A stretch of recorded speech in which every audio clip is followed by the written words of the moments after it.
rising ready for the fight. From the court to the field, they shine so bold. With every move, the stories unfold.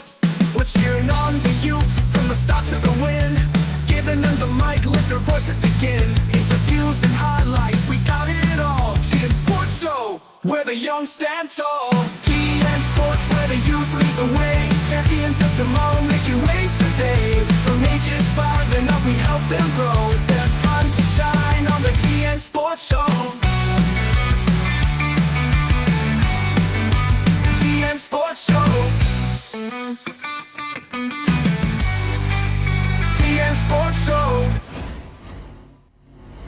Good evening, viewers, and welcome to the third episode of the GN Sports Show. My name is Jonathan Thorogood, Administrative Assistant at GN Sports Global, and also your host. Along with me is my co-host, Jason Cordis, the President of the Generation Next Parents Group, the CGPGA. We would like to take a quick commercial break just to thank our sponsors. When we return, we will be speaking with the young, talented ladies from our Under-11 Generation Next team, Jordan Enriquez and Chloe Davis, along with their Under-11 coach, Vincent Nabu Samuel. Stay tuned, we'll be right back.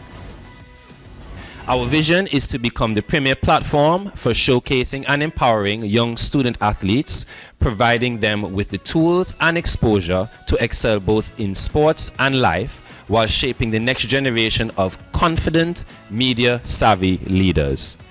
The GN Sports Show is dedicated to highlighting the talent and stories of young student athletes across all sports disciplines. We aim to equip them with vital media exposure and public speaking skills, helping them grow into confident individuals both on and off the field. Through engaging interviews, mentorship, and real-world media experiences, we strive to foster personal and professional development that supports their athletic journeys. And welcome back to the GN Sports Show. As we said before we went on our break, we have our two lovely Under-11 female footballers, Jordan Enriquez and Chloe Davis. Welcome again, ladies. Welcome. Thank you. So, just to start off, let's start off with Chloe. Obviously, we know you play football. You play for Generation Next in the Under-11 team. Who inspired you to play the sport? My mom. Your mom inspired yes. you? Okay. Your mom into football? No. I'm the only one in the house that plays football. My dad and brother, they play basketball. Oh, okay. Okay. What about you, Jordan? Well, I was inspired by my brother, Joshua Henriquez, because from a young age, he started football, and then he always used to play on the big field we have inside our community. And every time when I was younger, I used to go outside and play with him. So I'm like, Joshua, can you teach me how to be better in football? And he told me, well, you can join the Generation Next Football Club. So that inspired me. He inspired me, and because of that, I'm here right now. What a great big brother. Very good. Yeah. What school you guys go to? What school you go to, Chloe? I go to St. Anthony Secondary School. What about you? I go to the St. Anthony Secondary School. Oh, you all have a lot in common. What is your favorite subject, Jordan? Well, my favorite subject so far, I would say it's between mathematics or English. What about yours, Chloe? PE. Oh yes, PE too, yeah. Going some more mathematicians again this week. Same thing. I was not going to say. I don't know if there's a correlation, but the youth of today seem to have math as their number one subject. Yeah, which We is good. actually get graded in PE, like inside PE and outside PE. Easy 100, Uncle Jason. Easy 100. Easy 100. So speaking about that, obviously we can know what they would do outside when you do PE. You do different drills, you play matches or games and whatnot. What do you do indoor? You say you get grade on the indoor PE. Is that having to deal with like learning about the body? Yes. doing Yes, tests? it does. Yes? We just had a Okay. P theoretical test a week Yeah. ago.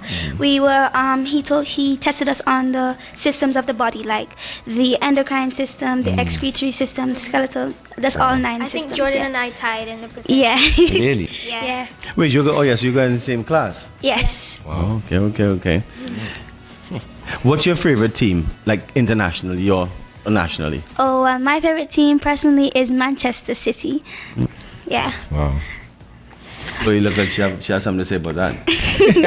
What was your favorite team? I don't really have a favorite team anymore. It used to be Chelsea, but not anymore. So I'd say GNFC Rebels. That's a great answer. I like that answer. We're gonna have to make it the captain on the 11 since you say Jen. Sorry, Jordan. And you said that your favorite team is Manchester City. Yes. I'm not really such a fan of that. As a Man United fan myself. But who is your favorite player on the team? Well, it's tied between these three players.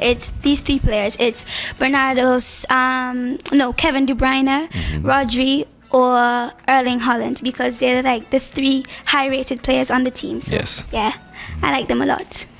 And Chloe, who is your favorite player on the GNFC Rebels? Chloe Davis. I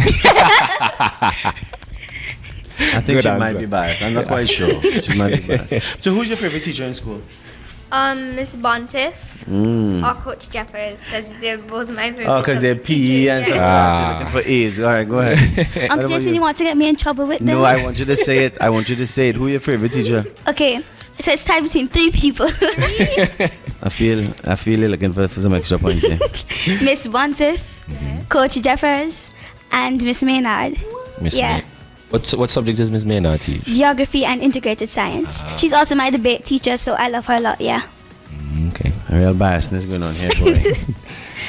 And speaking about debate, do you do debate, Jordan? Have you ever done Well, debate? I just started recently. I actually got onto the debate team. I'm doing impromptu speaking, but I'm still a new beginner, and I'm Yes. very young for my age, but I really hope that I can improve and get better, but yeah, I'm just a beginner. Of course. So who taught you to do speeches and speeches and stuff like that? Somebody I has some wo- I won- I professional, wonder who. some profound professional speech therapist person must have told you. I really wonder. I wonder.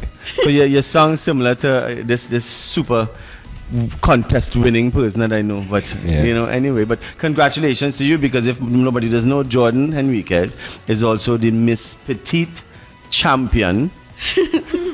And she was also valedictorian of her grade 6 of her school in grade 6 just recently. Yes. So those are very, very good accomplishments. Congratulations on that. Thank you. Congrats. You practice your queen It waves. doesn't work like this. Your queen waves. So what do you want to do when you finish school? Do you want football as a professional thing, or you have another career in mind that you have? I actually do two things. I do football and gymnastics. So you want to be a gymnast, like when you grow up? Yes, it depends. Okay. What about you, Jordan? Well, I'm not really sure. I love football a lot, but I also have some other stuff that I might be interested in when I get in the future, so I'm not sure, so I can't make up my decision right now. But what is one thing that you kind of like, I really like this, for Well, now? I like pageantry a lot, and I like football a lot, so it's a really good balance, because I still get to be a girly girl but still a tomboy at the same time. Yeah. So it's a Well, good but balance. since you like pageantry, you must find someone who win pageants a lot back in the days and stuff, and see if they could help you. Just more. Yeah, I really want Ask your mommy if she know anybody. She might know somebody. I don't know. Yeah, I just I don't know who though. You don't know. Well, it's great to have you guys here. And you know what I mean? I know we're going to see each other. I say that a lot because you all are so evolutionary and revolutionary. Yeah. I know we're going to see you guys back. You guys are top under 11s.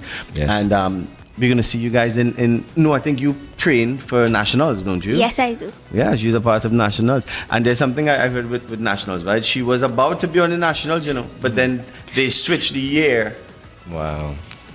from 14 to 15, and then it stopped her from being on the team. But hopefully at they this they age- bring back 14 this next year. They said because I turned 12, I actually can play for the team now. Right. Yeah. So there we are. So we have to look for Jordan on national on the 15. Those out there watching, look out for Jordan in the National Under 15 program. All right. So thank you guys for being here. It's been a pleasure, and see you guys soon. And I will be listening for all the great things that you all are yet to do. Thank you. All right.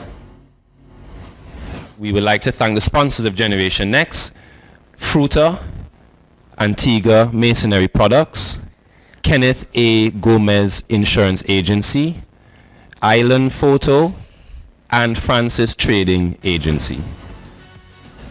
And welcome back to the GN Sports Show. Today we have Vincent Nabu Samuel. Now, Vincent Nabu Samuel, he is the under-11 head coach for GNFC Rebels.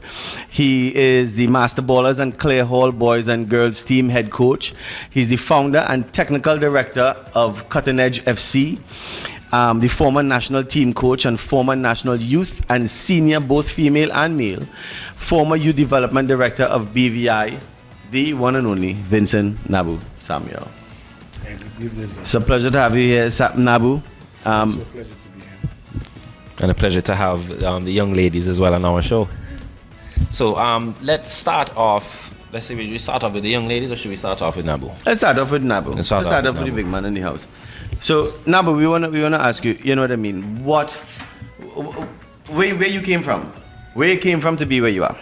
Yeah, well, most definitely. I started in 1995, which makes me next year 30 years devoted to football. Actually, I got into coaching as a result of one of my nephews was playing for Hoppers. I played for Hoppers also. I went away for a period of time, came back. Hoppers was basically in the second division or the first division. I went to a game, quite ironically. My nephew was subbed. He was one of the star players. He was subbed. The coach, he didn't want to come off the field. He didn't come off the field. Then the coach walked out on the team and said, hey, he's not coming back. Wow. So I took that team that year, and as a result of taking that team, we were promoted instantly Wow. from that position.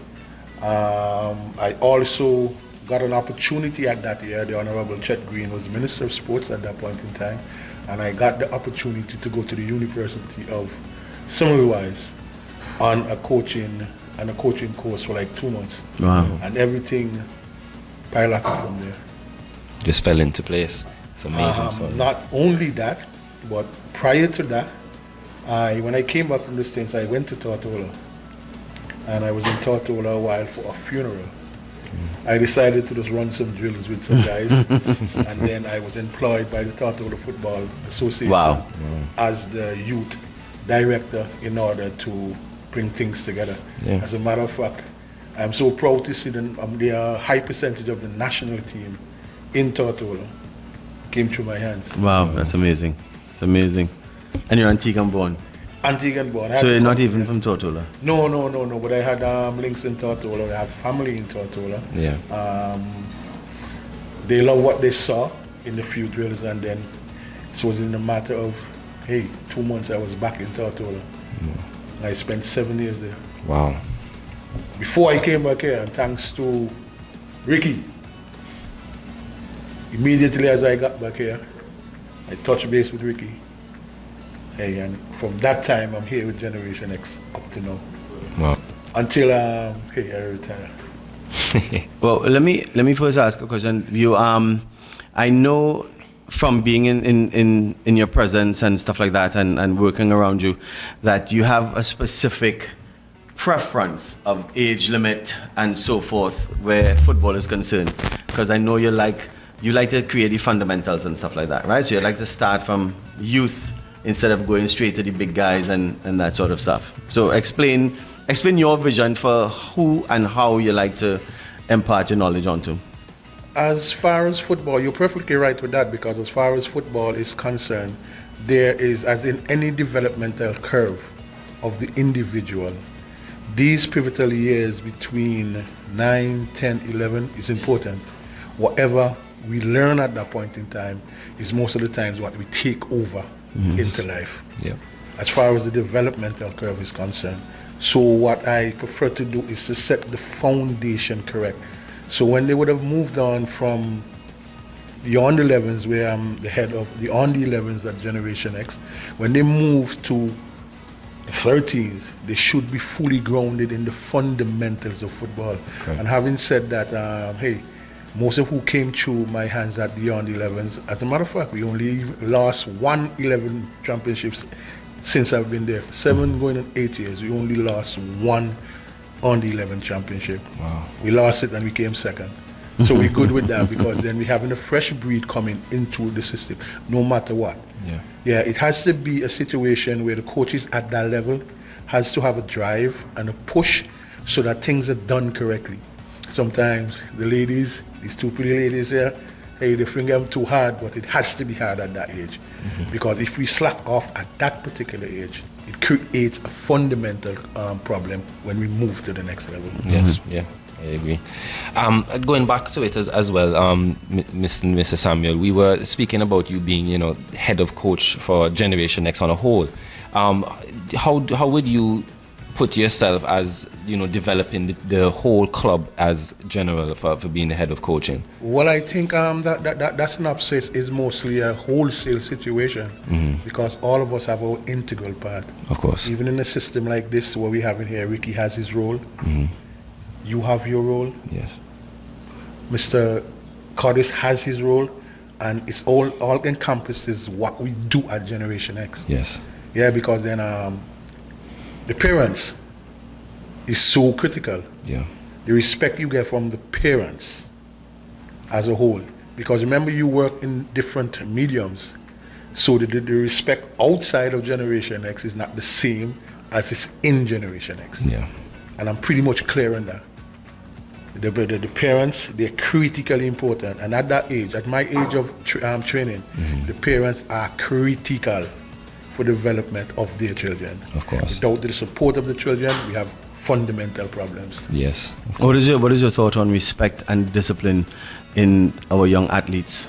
We have to have that, because what you find happen if we move from one level to the international level, and then is when they're learning the respect and discipline. That's when it comes a problem. Yeah. So they must be able to adapt to that situation now, so it's embedded in them. So when they move to the next level, they would have been accustomed to that. And sad to say, I've been in it for 30 years. What you find happen, that's why some of our players fail. Because it's when they go into that situation, then is when they're beginning to adapt Yeah. to what goes on there. And most naturally, these guys don't have no time to waste. Because if these guys gives you a scholarship that costs $30,000, $40,000, they need the real deal. Exactly. Yeah, they will. I talking to you kind of way you think it's rough. No, wait until you get there, man. Because I've seen it Yeah. I can and I've agree. lived it. Yeah. We spoke to someone earlier, the head coach of West Indies Academy, and he was also talking about talent versus skill. And I think, if you can shed some light on that, because I think the youth need to understand there's the difference between that talent and skill. Yeah, there is a big difference, but what we're not short of is talent. Right. But what we're doing to develop that talent is critical. Yes. Hard work. I preach that to my under 11. It has to be hard work. You got to work your socks off every day you come to training. I was taught by one professor, if you come to training and you can go home, run, eat, do all kind of things without feeling anything, you did not train. Yeah. You did not train. Simple. You must give mom and dad ease. You must be tired. And you must, every training session, you must learn something, no matter how small it is. Yeah. And then the next training session, you put that into practice. It's been a pleasure having you here. I would call it Dr. Samuel. It's been a pleasure, and I know we're going to see you again. Of course. Because there's so much that you do, and I guess we will have to bring you on different platforms and so forth. So, again, Nabu, Thank always you. a pleasure. Yeah, but it's always a pleasure being around you guys, and keep the good job doing. All right. Thank you. No. And welcome back to the GN Sports Show. And today we have a very, very special guest host. It's a big name, a big head honcho in cricket. The Cricket West Indies Academy head coach, Mr. Ramesh Subasinghe. How are you doing, Ramesh? Welcome. Well, Thank you guys for having me in the show. Yeah, we're good. At the moment, we are all preparing for the Super 50 domestic tournament in Trinidad. So that's where all the focus have gone. We are off to Trinidad on Sunday. Okay. Also, yeah. Yeah. So you think you're ready? You're ready for them? To be honest, we are doing everything we can to be ready. Our preparation was slightly affected because the CPL went till October this year. Oh, okay. So because of that, players came quite late, and they're coming from a T20 diet as well. So they've played a lot of T20 cricket, and being young players as well, they haven't played a lot of cricket around that time. Right. Because they've been used as development players, so Yeah. they were not. Apart from one player that in the academy, everyone has played limited amount of games. So there are some challenges there, but we are from what we can control, we are doing everything to get them ready. Yep. And it's more about development, learning and development for us at the academy. So, because you're talking 18 to 21, 22-year-olds playing against 30, 34 Seasoned, years yes. old seasoned Yeah. campaigners. So we take pride in our development and our processes that we are working towards. So yeah, rather than, to be honest, win or the lose. So you have a loss. lot of responsibility on your shoulders here, man. A lot. Yeah, I've been told that when I joined Cricket West Indies from Right. New Zealand Cricket last May. That was something that they have identified that we needed to put a really good structure in place. So before that, academy was never in Antigua, so people only come to camps here. Right. So now, with holistic development in mind, we are bringing all the players here, so they are residents of Antigua now. So we can actually put the whole holistic learning programs, not just cricket skills. Which is a great thing. It's a great thing that Antigua is getting put on the map even more, that it's now being a hub for Cricket West Indies and so forth.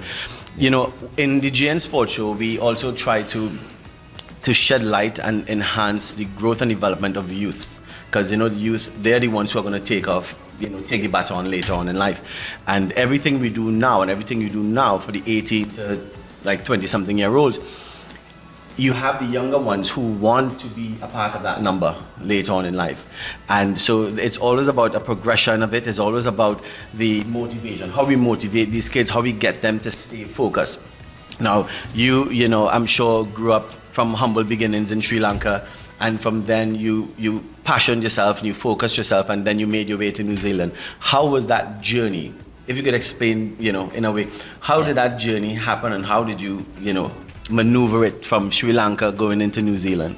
So I've started my journey, as you said, in Sri Lanka. That's where I learned cricket, and it's not through formal coaching or anything like that. It's just playing in streets, in the backyards, with improvised equipment as well. So it gave me from that young days onwards, that it gave me that I needed to be creative to play Right. cricket.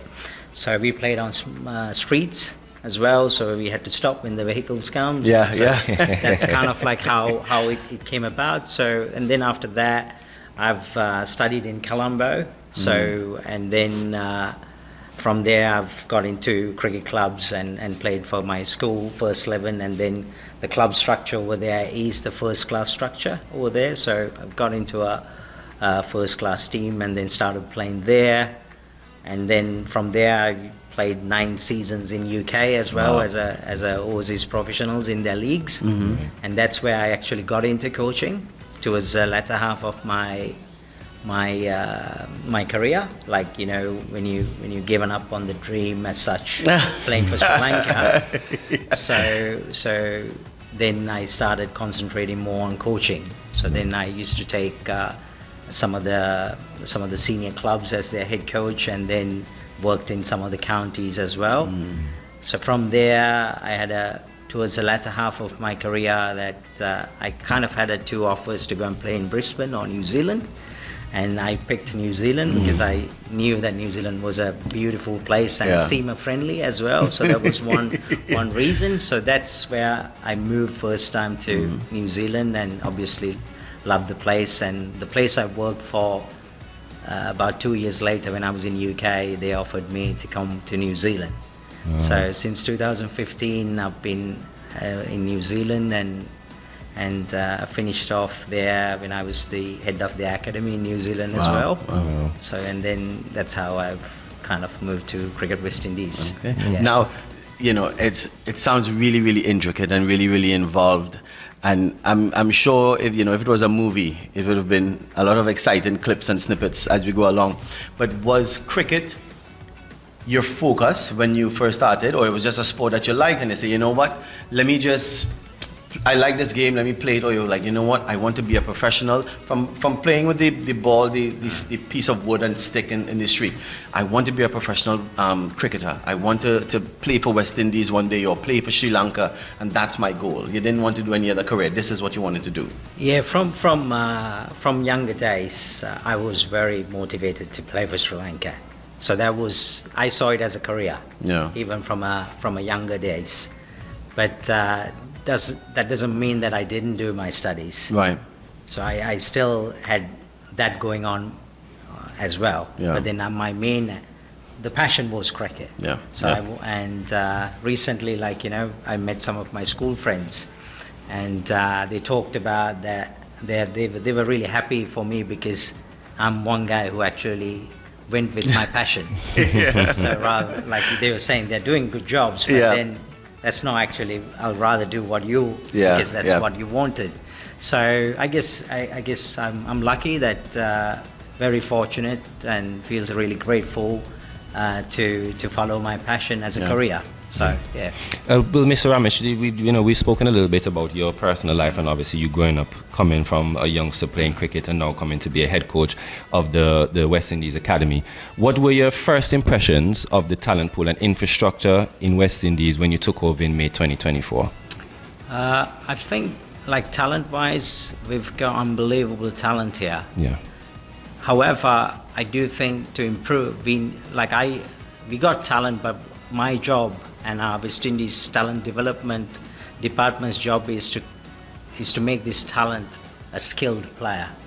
So for me, a skilled player is someone who can adapt to what the team needs, the conditions, Yes. and the opponents. So and having consistency. So that's where I think one of the greatest challenges that we have, even though we've got raw talent, Yeah. that is far superior to most of the countries that I've ever worked in. But then we still need to make it a skilled player that actually is successful Yeah. in high level, not just get in there, but they are successful. Yeah. So that takes some that will take some time. Of course. But that's our whole program objective as the academy. But from first impression with facilities, that's again we have a long way to go with that. Yes. Because at the moment, Coolidge is our high performance hub. But then if you think about it, in West Indies, I think we only have like 2 indoor facilities, and they are not high performance type indoor facilities. It's very basic. And also there are challenges as well that, like, because it's about 13 countries to my knowledge that has a cricket program at the moment, and we have to be realistic as well that not everyone's going to have state-of-the-art facilities. Of course. Yeah. But there is some real good thoughts and plans that are in place to expand the Coolidge facility. Yeah. So, but as a system, we are crying out for facilities for sure. Yeah. I can imagine. Yeah. Yeah. No, what you said just now is something that I think we always tell kids in Generation Next Football Club and so forth. And I guess this goes to all sports, right? Metaphorically, life gives you trees, it does not give you furniture. But you take the trees and you shape it into furniture.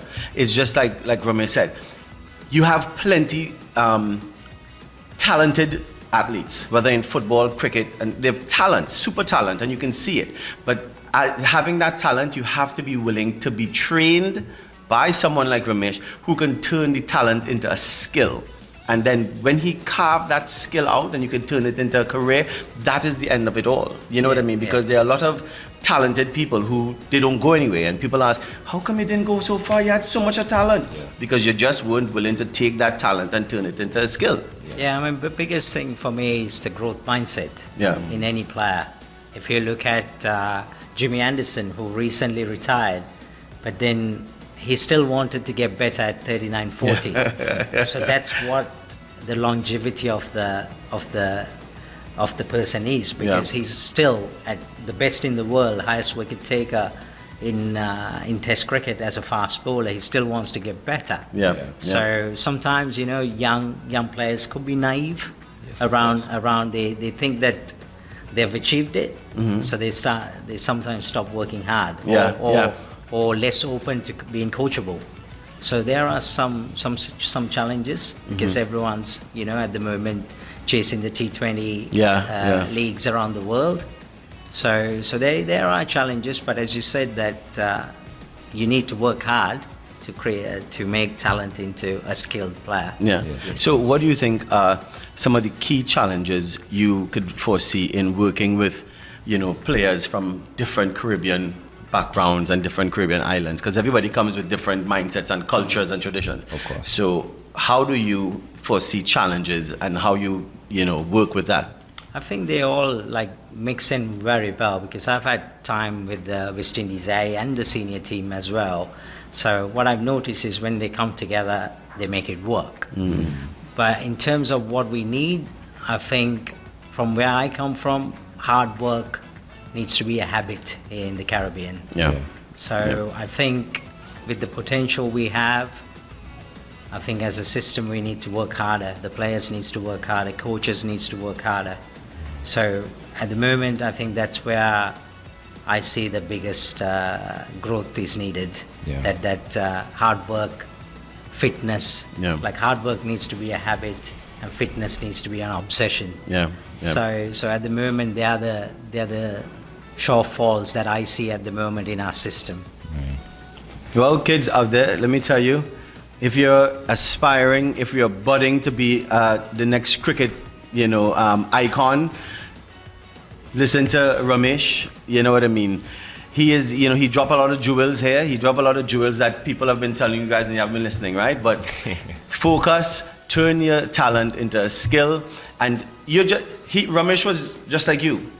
He came from humble beginnings. When you think you can't do anything, this is where he's at. Ramesh, thank you so much for being here. It's been a pleasure. And I'm sure we would get you to come back because there's so many questions we have for you. There's so many things I'm sure you want to be able to tell us about what you have in store coming down the pipeline. So it's been a pleasure and hope we see you next time. Yeah. Thank you. Thanks You're for having welcome. me. And we're back again, and thank you so much for Ramesh for, you know, that insightful interview. And after Ramesh, now we have two of his superstars and his budding upcoming superstars. We have my boy here, Teddy Bishop. And Akeem Ogis. which are actually the vice captain and the captain for the West Indies Cricket Academy. Yeah. Big roles, big roles. So as we jump into it, you know, Cricket Academy has a lot of our young Caribbean talent coming out. We have the original Spice Man, you know, Teddy Bishop. So Teddy, we spoke to Ramesh about his upcoming, you know, his humble upbringings and how he started. What about you? How was the transition and what got you from, you know, this young kid in Grenada coming into cricket and wanted to make it a professional focus?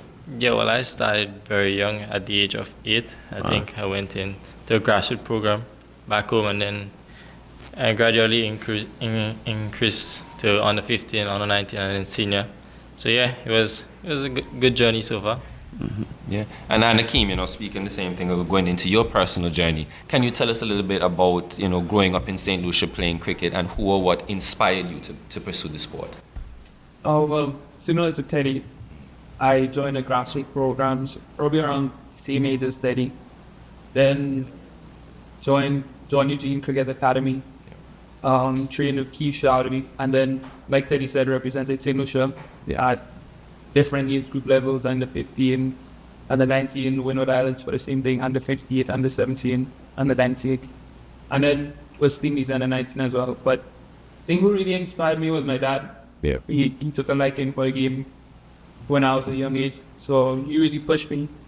At the time, I was just looking to play the game for fun, but he kind of knew what it took from an early age, so he helped me build that foundation, and I'm just really grateful for that. That's good, man. So Teddy, what was it like? So tell us, what was it like making that debut for West Indies men team? What was it like? What was the feeling? I mean, it's always an honor to play at the highest level, and you get to see what it's like. Yeah, you see the great teams like Australia, where I made my debut. You know, it's really tough in those conditions. You know, you're playing away from home. So yeah, it was a really good feeling to represent not just the West Indies but my home country, Grenada. Yeah, of course. And Akeem, you know, we were speaking about it. You're the vice captain of the team, of course.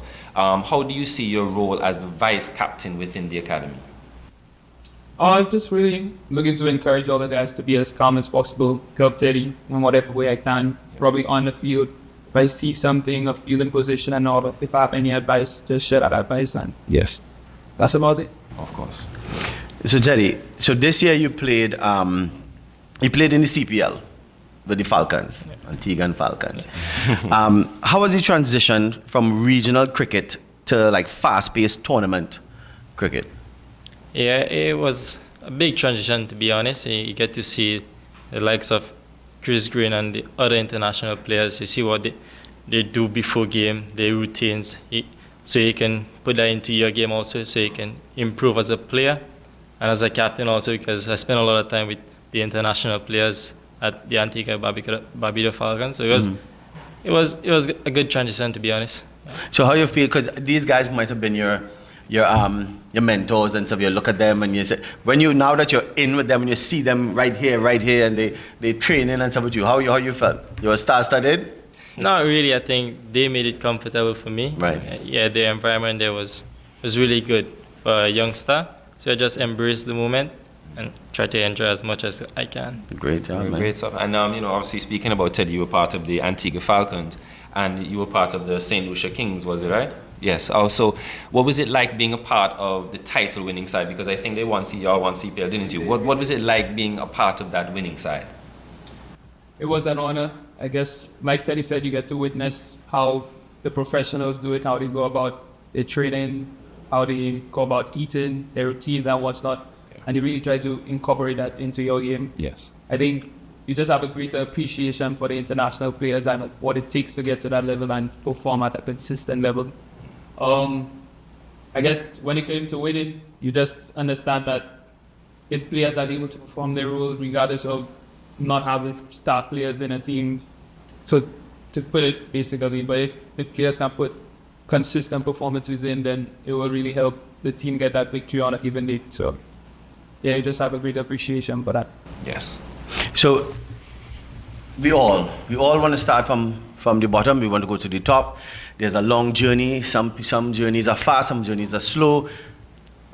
Teddy, how did it feel when you finally became the captain of Cricket West Indies Academy? Now you get a job now. How was that feeling?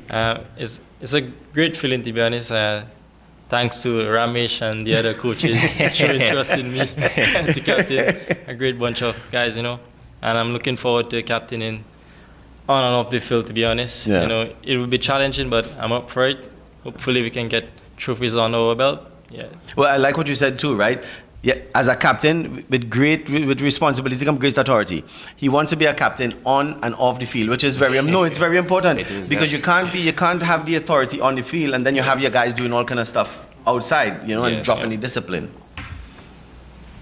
So, going back to Akeem now, what aspects of your game are you currently working on to elevate your performance? Speaking about it, I think you are the under-19 captain, aren't you? Yeah. Yes. So, what aspects of your game are you currently working on to elevate your performance?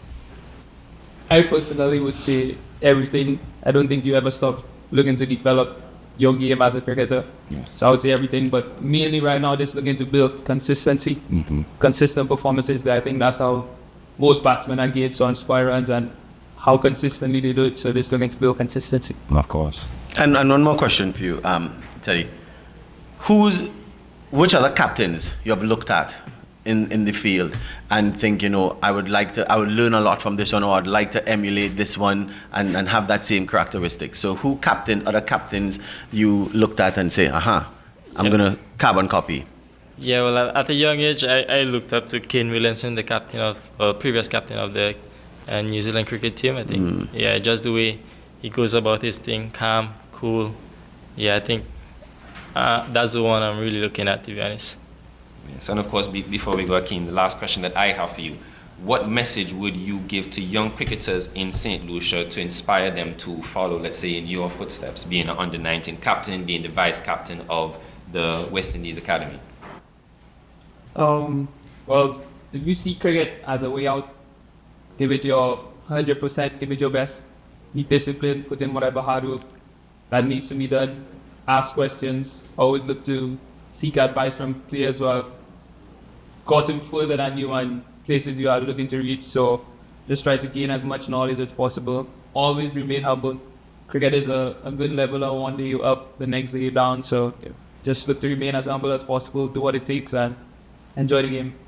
And to top it off, guys, all the cricketers, there's a Teddy and an Akeem in every single one of y'all. Yes. You all could be sitting right where they're sitting right now and come from where they come from. So there's a Teddy and there's an Akeem in all y'all. So until we come back from the break, GN Sports Show, see you soon. Thank you, guys. And welcome back, viewers, to the show.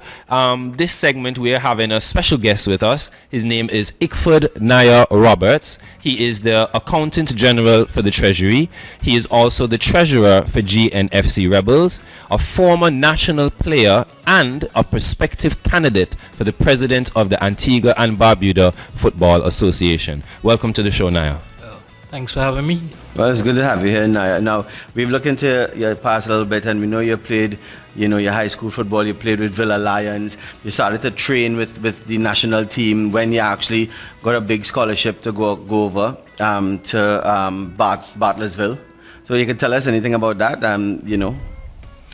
Yes, graduated from high school. I went to St. Joseph Academy. After I went and played with my community team, which is Villa Lions. And playing in the competition, it was the Premier Division. And then the scouts came down and scouted me. At that time, I was practicing with the national team. So actually, I left from the national team onto the college. Wow. So what has inspired your transition, let's say, from the pitch? Obviously now we know that you're a treasurer, to the financial and administrative roles that you're having as the accountant general? Well, as you know, you can't play football forever. So I must find employment to take care of my family. So of course. So that's the reason why I transitioned from the pitch onto the professional scene. Yes. So how have your roles, your diverse roles as treasurer of GNFC and treasurer of ABFA prepared you for this leadership challenge that you're about to embark upon? Okay. Well, before I came treasurer of the GNSC and the Football Association, I was already the deputy accountant general. So I had experience in terms of limited resources. So I know ABFA had limited resources as well. So it became an easy job for me in terms of setting priorities of what to pay, what not to pay. Right. And just before we get into our next segment, we are pleased to announce that Mr. Nair Roberts is officially announcing that he is going to be a candidate for the presidency of the ABFA.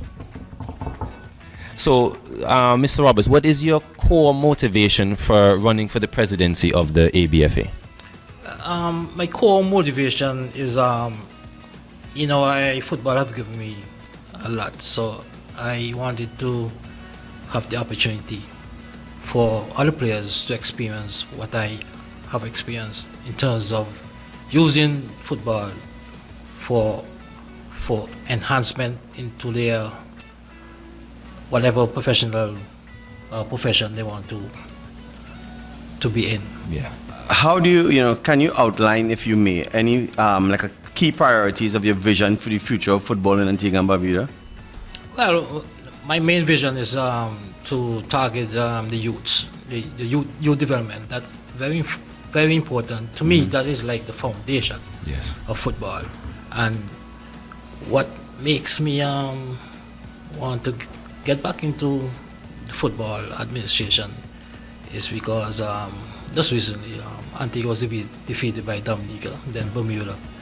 So I thought I would have to step in and give my experience in that regard. Yeah, and speaking about that, you said youth development is a critical part of the football future. What are your plans to enhance the youth academies and the grassroots programs here in Antigua? I will have to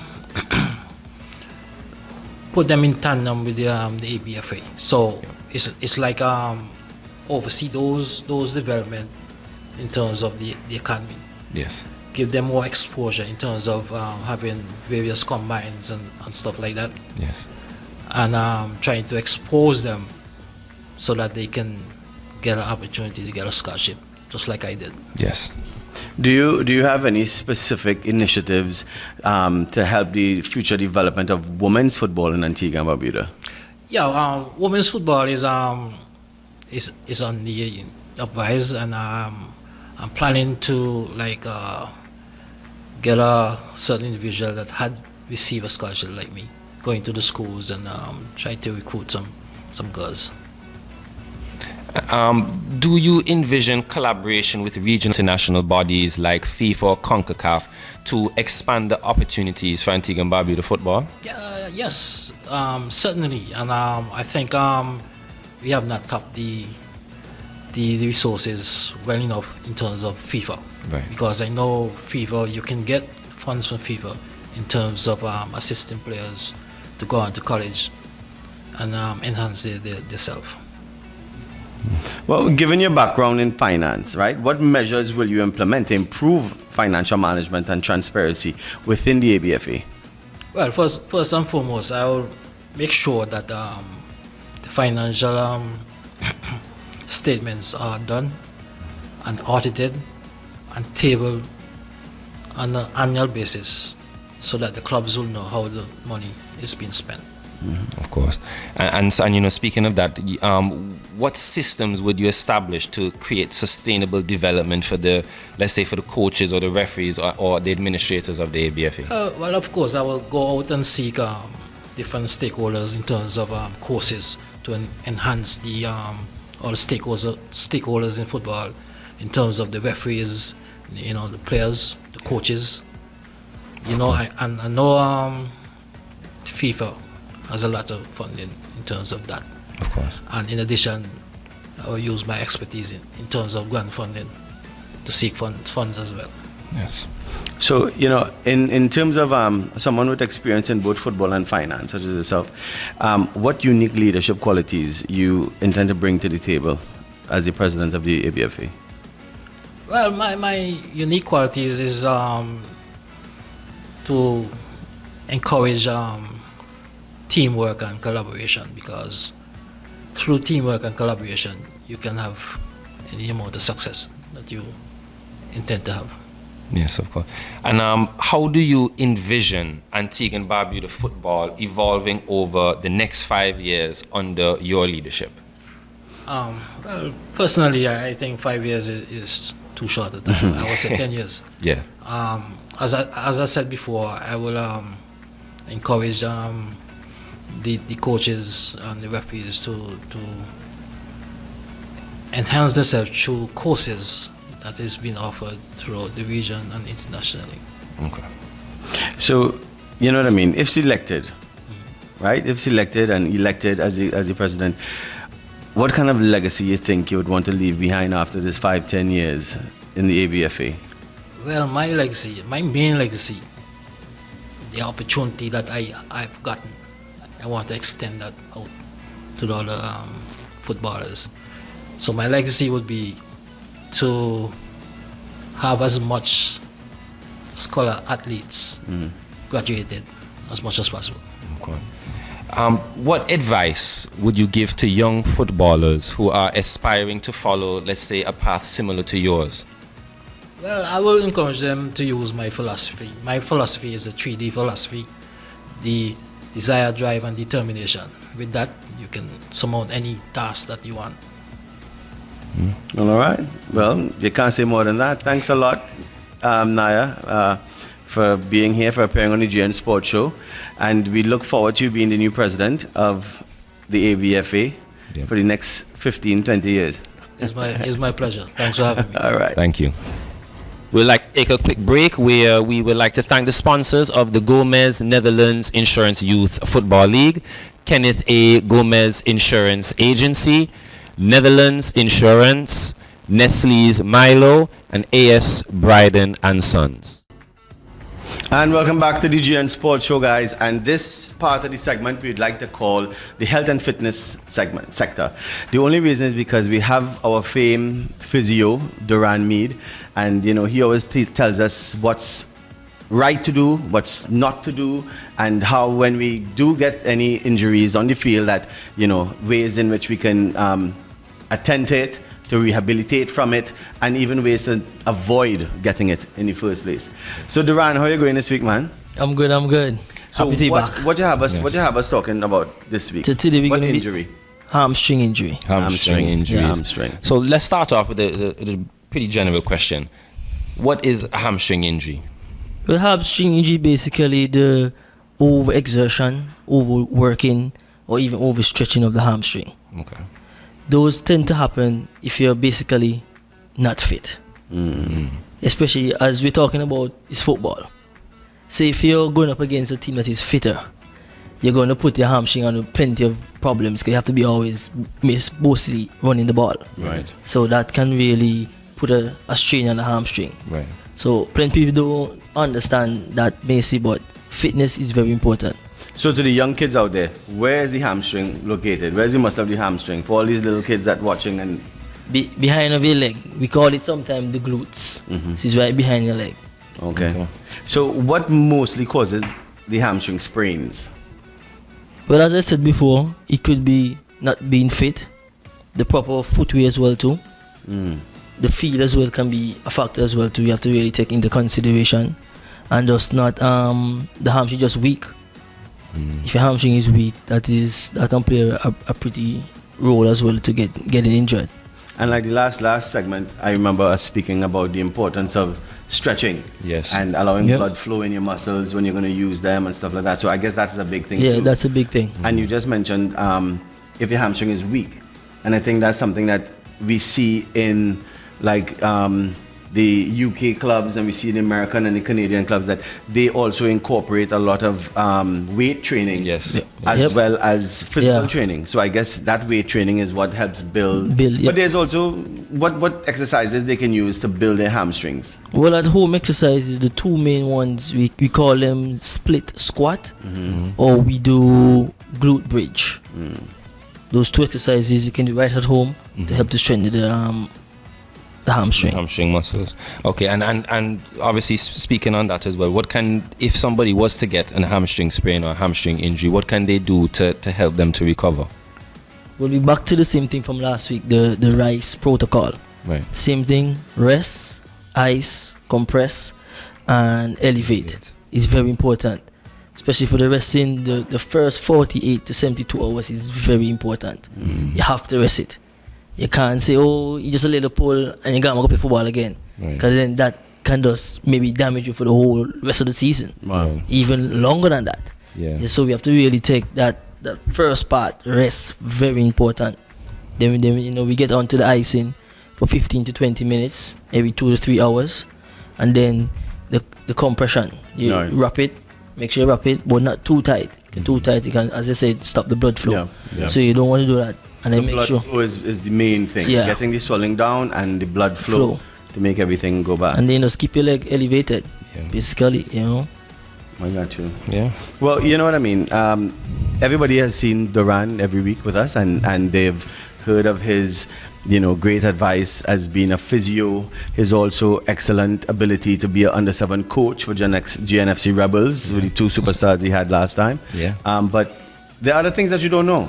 Right. First of all, Duran is also a fitness instructor.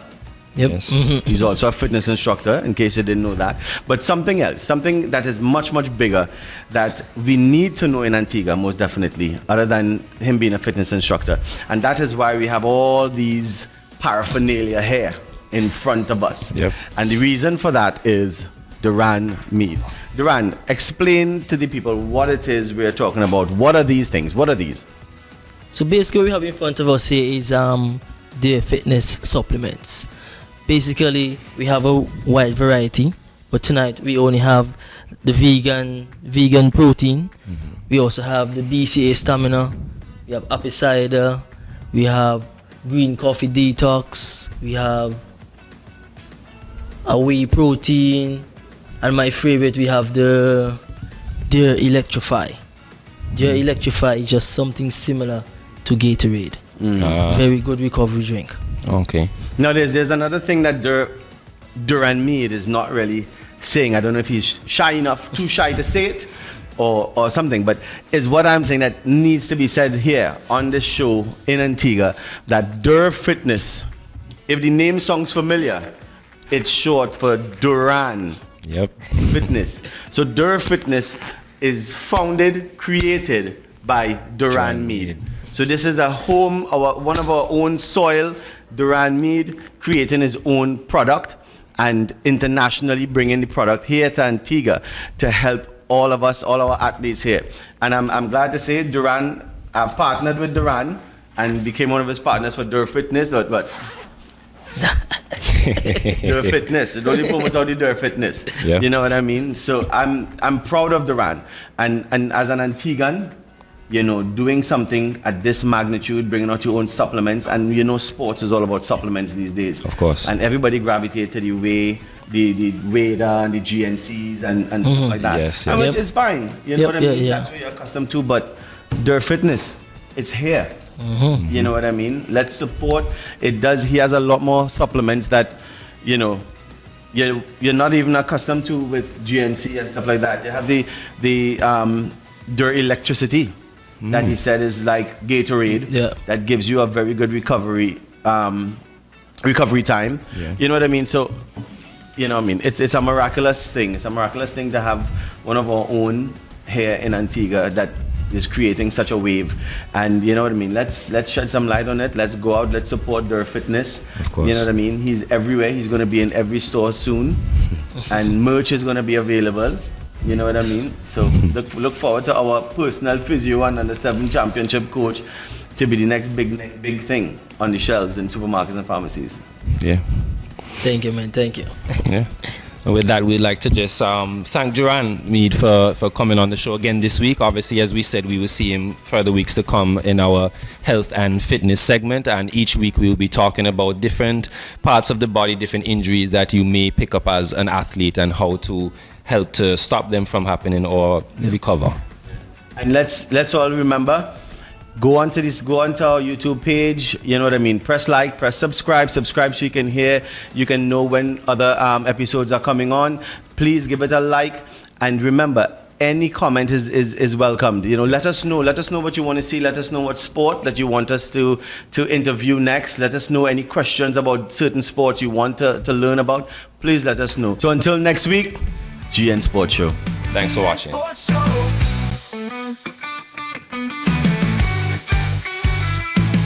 Interviews, insights, dreams taking flight. We show them how to handle the spotlight, preparing them for the journey ahead, building confidence, the words left unsaid. From the grassroots to the national scene, young athletes chasing every dream. In every game there's a story to tell. GN Sports Show, we know them well. GN Sports, where the youth lead the way. Champions of tomorrow, making waves today. From ages 5 and up, we help them grow. It's their time to shine on the GN Sports Show.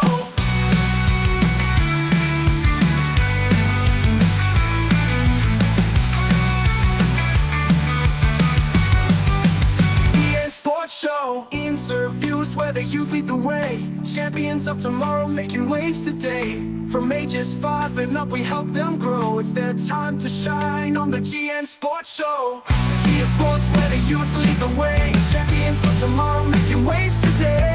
From ages 5 and up, we help them grow. It's their time to shine on the GN Sports Show.